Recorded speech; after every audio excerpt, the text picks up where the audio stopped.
ஒருவர் மாணவர்களுக்கு புத்தகப்பை வழங்குவதாக தெரிவித்து வங்கிகளிடம் பணம் பெற்றுக்கொண்டு மோசடி செய்த குற்றச்சாட்டில் கைது செய்யப்பட்ட போது பணி விளக்கமறியலில் வைக்கப்பட்டிருக்கின்ற சாமர சம்பத் தசநாயக்க தொடர்பான வழக்கு விசாரணை நேற்று இடம்பெற்றது. அதன்போது அவருக்கு விளக்கமறியல் நீடிக்கப்பட்டிருக்கிறது.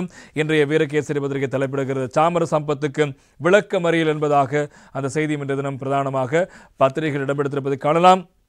ஊவா மாகாண முதலமைச்சராக இருந்தபோது கடந்த 2016ஆம் ஆண்டு முன்பள்ளி மாணவர்களுக்கும் புத்தகப்பை வழங்கவென இலங்கை வங்கியின் பணத்தை பயன்படுத்தினூடாக பொது சொத்து துஷ்பிரயோக சட்டத்தின் ஊடாக குற்றம் புரிந்ததாக கூறி பாராளுமன்ற உறுப்பினர் சாமர சம்பத் தசநாயக்க பதுளை நீதவான் நீதிமன்றில் நேற்று ஆஜர் செய்யப்பட்டார். சிஐடியின் முன்னெடுக்கும் குறித்த விசாரணை தொடர்பில் பதுளை நீதவான் நீதிமன்றத்துக்கு தாக்கல் செய்யப்பட்ட நிலையில் பதுளை நீதவான் டுஜித் டி சில்வாவின் உத்தரவு கமையும் சாமர சம்பத் தசநாயக்க நேற்று பதுளை நீதிமன்றில் சிறைச்சாலை அதிகாரிகளால் ஆஜர்படுத்தப்பட்டார்.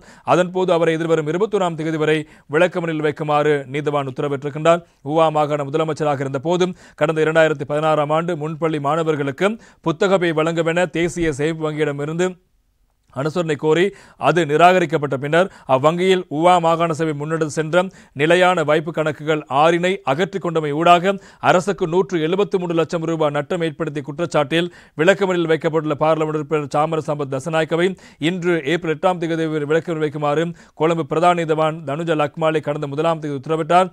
அவ்வழக்கிலும் சாமர சம்பத் தற்போது விளக்கமறியல் இருக்கிறார். எனவே 8ஆம் தேதி வரை கொழும்பு நீதிமன்றம் அவரை விளக்கமறியலில் உத்தரவிட அதே போல நேற்று தினம் ஊவா மாகாணத்தில் பதுளை நீதிமன்றமும் தொடர்பான விடயத்தில் ஏனைய ஒரு சம்பவம் தொடர்பாக அவரை 21ஆம் தேதி வரை விளக்கமறியலில் வைக்குமாறும் உத்தரவு பிறப்பித்தார்.